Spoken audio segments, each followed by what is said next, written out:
in the war, not the propaganda that's written about this. Oh, that they failed and he was going to take over Ukraine.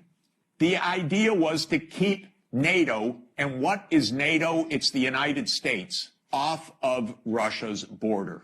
No more, no less. When the Soviet Union ended in 1991, and an agreement was made that NATO will not move 1 inch eastward.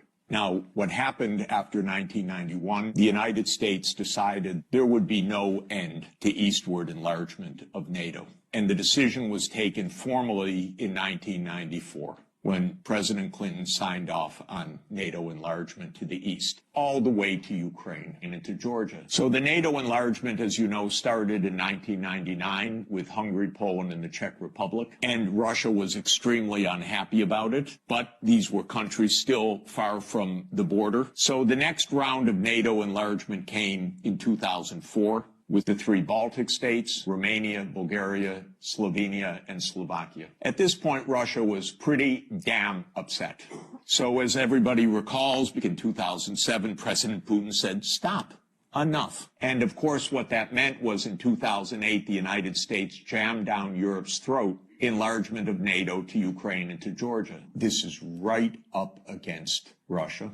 And Russia protested, because if Russia decided to have a military base on the Rio Grande or the Canadian border, not only would the United States freak out, we'd have war within about 10 minutes, and a month later a war broke out. That gets Georgia destroyed. And starting in 2010, the U.S. put in Aegis missile systems in Poland and then in Romania. And Russia doesn't like that. In 2010, Viktor Yanukovych was elected on the platform of neutrality. Russia had no territorial interests or designs in Ukraine at all. What Russia was negotiating was a 25-year lease for Sevastopol Naval Base. That's it. Not for Crimea, not for the Donbass, nothing. In 2014, the U.S. worked actively to overthrow Yanukovych. Everybody knows the phone call by my Columbia University colleague, Victoria Nuland, and the U.S. Ambassador Peter Piot. Listen to it. It's fascinating.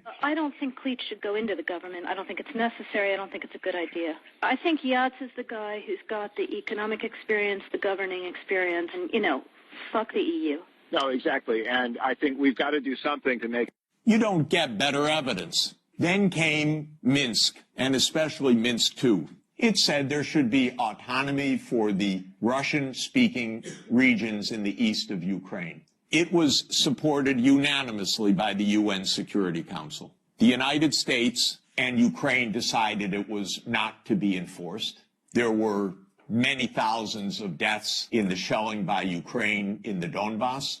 And one of the issues on the table in December 2021, January 2022, was, does the United States claim the right to put missile systems in Ukraine?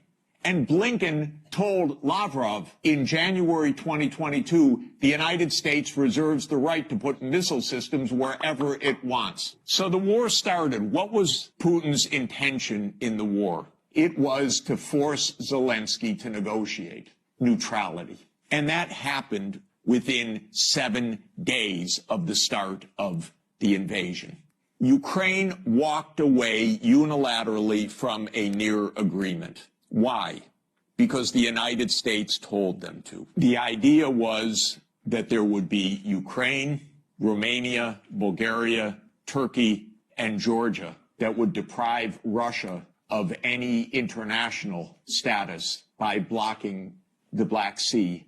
And the American senators, who are as nasty and cynical and corrupt as imaginable, say this is wonderful expenditure of our money because no Americans are dying. It's the pure proxy war. And since the U.S. talked the negotiators away from the table, about 1 million Ukrainians have died or